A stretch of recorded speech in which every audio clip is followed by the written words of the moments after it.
आपके body type के लिए कार्डियो बेहतर है या स्ट्रेंथ ट्रेनिंग, ये जानिए सेहत के पहले सेगमेंट में।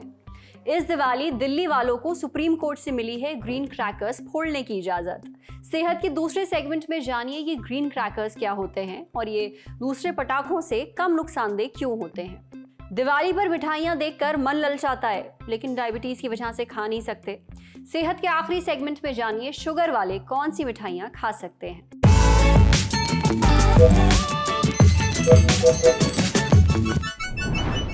चर्बी घटानी है, कार्डियो करूं या स्ट्रेंथ ट्रेनिंग। मसल्स बनानी है, बॉडी बनानी है, कार्डियो करूं या स्ट्रेंथ ट्रेनिंग। अब जिन लोगों ने हाल फिलहाल में जिम जाना शुरू किया है उनके मन में यही सवाल आता है, कार्डियो या स्ट्रेंथ ट्रेनिंग, आखिर बेहतर क्या है। कोई कहता है जमकर कार्डियो करो, कोई बोलता है भाई स्ट्रेंथ ट्रेनिंग बेस्ट है। लेकिन इन एक्सरसाइजेस को करने से होता क्या है, वर्कआउट का कौन सा तरीका क्या फायदा पहुंचाता है, ये जानेंगे आज सेहत के इस एपिसोड में। डॉक्टर से समझेंगे कि कार्डियो क्या है, इससे क्या फायदा होता है, स्ट्रेंथ ट्रेनिंग क्या है, ये क्या फायदा पहुंचाती है, हमारे बॉडी टाइप के लिए स्ट्रेंथ ट्रेनिंग और कार्डियो में से क्या बेहतर है और इन्हें करने का सही तरीका क्या है, सुनिए।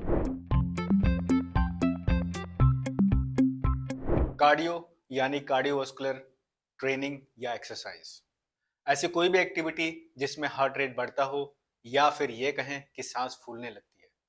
कार्डियो में आपके हार्ट और लंग्स को ज्यादा काम करना पड़ता है। कुछ उदाहरण जैसे कि तेजी के साथ चलना, दौड़ना, साइकिलिंग, स्विमिंग इत्यादि।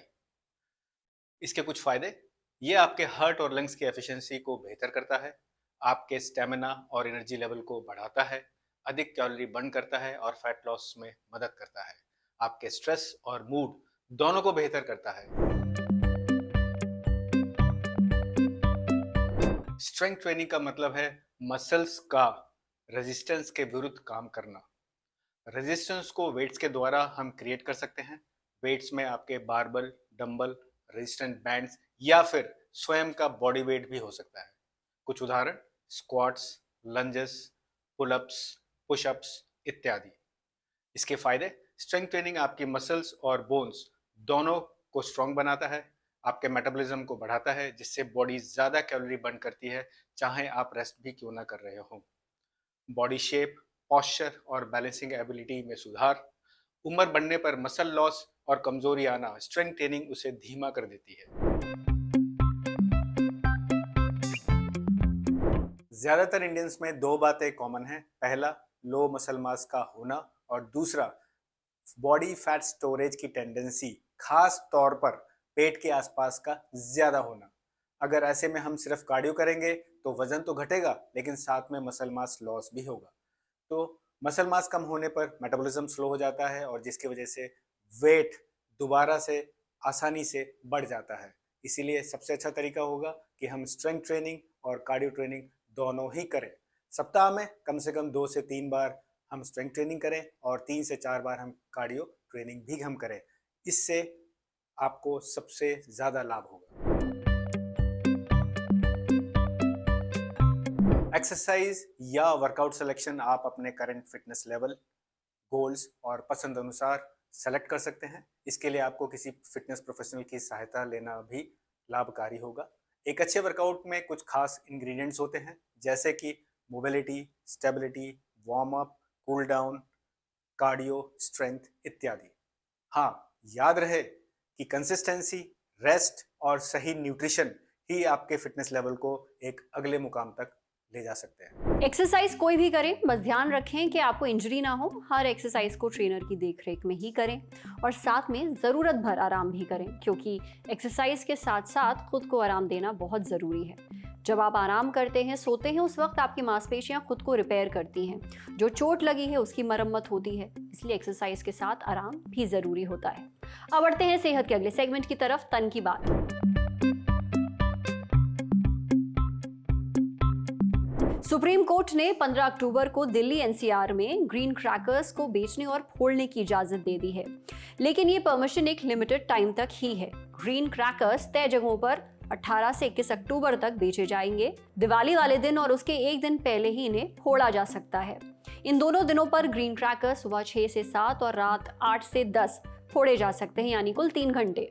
जब 10 अक्टूबर को ग्रीन क्रैकर्स पर सुनवाई हुई थी, तब कोर्ट ने संकेत दिया था कि वो दिल्ली एनसीआर में ग्रीन क्रैकर्स पर ढील दे सकता है, और अब ढील दे दी गई है। पिछले कुछ दिनों से आप सोशल मीडिया पर, न्यूज़ पर ग्रीन क्रैकर्स के बारे में खूब सुन रहे हैं, लेकिन आखिर ये ग्रीन क्रैकर्स होते क्या हैं? ये नॉर्मल पटाखों से कैसे अलग हैं? क्या ये सेहत को बिल्कुल नुकसान नहीं पहुंचाते? ये सारे सवाल हमने पूछे शारदा हॉस्पिटल में इंटरनल मेडिसिन डिपार्टमेंट के सीनियर कंसल्टेंट डॉक्टर श्रेय श्रीवास्तव से। डॉक्टर श्रेय बताते हैं कि ग्रीन क्रैकर्स नॉर्मल पटाखों की तुलना में कम प्रदूषण फैलाते हैं। इनमें हानिकारक तत्व नहीं होते हैं या ना के बराबर होते हैं। इनसे शोर भी कम होता है। ग्रीन क्रैकर्स को council of scientific and industrial research यानी कि CSIR और national environmental engineering research institute यानी कि NEERI ने तैयार किया है। देश भर में करीब 230 कंपनियां ही ग्रीन क्रैकर्स बनाकर बेच सकती हैं। ग्रीन क्रैकर्स कुल 3 तरह के होते हैं: SWAS, SAFAL और STAR। SWAS यानी कि सेफ वाटर एंड एयर रिलीजर। ये पटाखे पानी की बहुत छोटी बूंदें पर्यावरण में छोड़ते हैं, जो धूल को एब्जॉर्ब कर लेती हैं। इससे प्रदूषण कम करने में मदद मिलती है। SAFAL यानी कि सेफ मिनिमल एल्यूमिनियम। इनमें एल्यूमिनियम की मात्रा बहुत कम होती है। ये पटाखे बहुत कम आवाज़ करते हैं और पारंपरिक पटाखों की तुलना में कम प्रदूषण फैलाते हैं। STAR यानी कि सेफ थर्माइट क्रैकर। इनमें ना तो पोटेशियम नाइट्रेट होता है और ना ही सल्फर। इस वजह से इनसे बहुत कम धुआं निकलता है। माना जाता है कि ग्रीन क्रैकर्स से 30% कम वायु प्रदूषण फैलता है। यानी ऐसा भी नहीं है कि बिल्कुल भी प्रदूषण नहीं फैलाते हैं, बल्कि ये कम प्रदूषण करते हैं। इनमें बेरियम नाइट्रेट जैसे हानिकारक तत्व कम होते हैं। जो पटाखों से हरा रंग निकलता है ना, इसी बेरियम नाइट्रेट की वजह से निकलता है। ये बहुत ही जहरीला होता है। इससे निकलने वाला धुआं फेफड़ों, आंखों और दिल के लिए नुकसानदेह है। इसी वजह से ग्रीन क्रैकर्स में या तो बेरियम नाइट्रेट का इस्तेमाल नहीं होता है या बहुत कम मात्रा में होता है, ताकि पर्यावरण कम प्रदूषित हो और शरीर को नुकसान ना पहुंचे। बेरियम के साथ साथ ग्रीन क्रैकर्स में बाकी हैवी मेटल्स भी ना के बराबर होते हैं, जैसे कि लेड और एल्यूमिनियम वगैरह। हैवी मेटल्स ऐसे मेटल्स होते हैं जिनकी थोड़ी मात्रा भी शरीर के लिए बहुत नुकसानदेह है। ग्रीन क्रैकर्स से धुआं कम निकलता है, आवाज़ भी कम आती है। नॉर्मल पटाखे 160 से 200 डेसिबल्स तक की आवाज़ पैदा करते हैं, लेकिन ग्रीन क्रैकर्स सिर्फ 100 से 130 डेसिबल तक की आवाज़ करते हैं। पर यह पता कैसे चलेगा कोई पटाखा ग्रीन क्रैकर है या नहीं? तो ग्रीन क्रैकर्स पर CSIR NEERI का लोगो होता है, हरे रंग का। इस पर QR कोड भी होता है, जिसे स्कैन करके आप उस पटाखे के बारे में जानकारी पा सकते हैं। देखिए, पटाखा तो पटाखा है, प्रदूषण तो फैलाएगा ही। इसलिए जिन्हें अस्थमा या सांस से जुड़ी दूसरी बीमारियां हैं, वो अपना खास ख्याल रखें, समझे। अब बारी सेहत के आखिरी सेगमेंट की, खुराक यानी झक्कासी हेल्थ टिप। दिवाली का त्योहार यानी मिठाइयों का त्योहार। घर पर तरह तरह की मिठाइयाँ बनती हैं, जैसे गुलाब जामुन, पेड़े, लड्डू, बेसन की बर्फी, नारियल की बर्फी वगैरह वगैरह। सोन पापड़ी जैसी मिठाइयाँ तो रिश्तेदार और दोस्त डब्बों में भर भर कर देते हैं। कुल मिलाकर माहौल में ही मिठास घुल जाती है। आप भी खूब मिठाइयाँ खाते होंगे, पर वो बेचारे क्या करें जिन्हें डायबिटीज़ है। मन ललचाता है, लेकिन जैसे ही उस बर्फी के एक टुकड़े की तरफ हाथ बढ़ता है, कोई ना कोई डांट देता है। लेकिन टेंशन मत लीजिए, हम हैं ना। हमने आर्टेमिस हॉस्पिटल में डायटेक्स डिपार्टमेंट की हेड डॉक्टर शबाना परवीन से पूछा उन मिठाइयों के नाम जिन्हें डायबिटीज के मरीज खा सकते हैं। डॉक्टर शबाना कहती हैं कि अगर आपकी डायबिटीज पूरी तरह कंट्रोल में है, तब आप खजूर और ड्राई फ्रूट्स से बने छोटे लड्डू खा सकते हैं।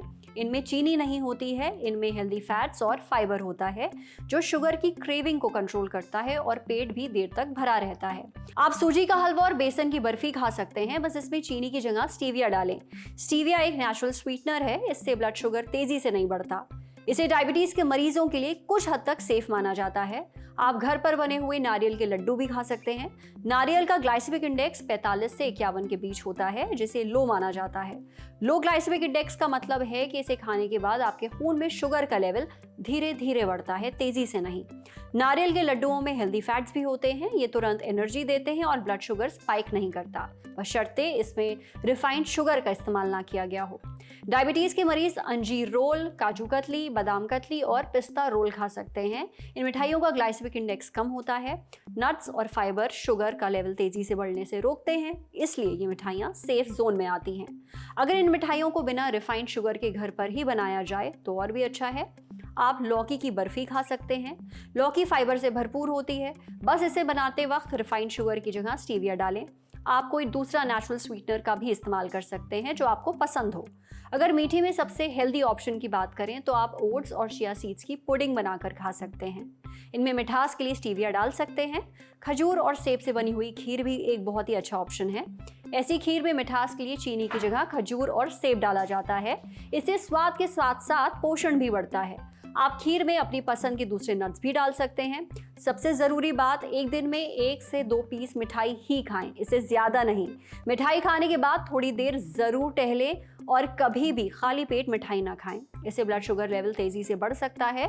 कोई भी मिठाई खाने से पहले अपना ब्लड शुगर लेवल ज़रूर चेक करें। अगर ये ज़्यादा है तो मिठाई खाना बिल्कुल अवॉइड करिए। जिन लोगों की शुगर बिल्कुल भी कंट्रोल में नहीं है, उन्हें डॉक्टर की सलाह के बाद ही कुछ भी मीठा खाना चाहिए। आज सेहत पर इतना ही। अगर आप एक डॉक्टर हैं, हमसे कुछ शेयर करना चाहते हैं तो जो ईमेल आईडी इस वक्त आपको अपनी स्क्रीन पर दिख रही है उस पर हम एक मेल भेज दीजिए। शुक्रिया।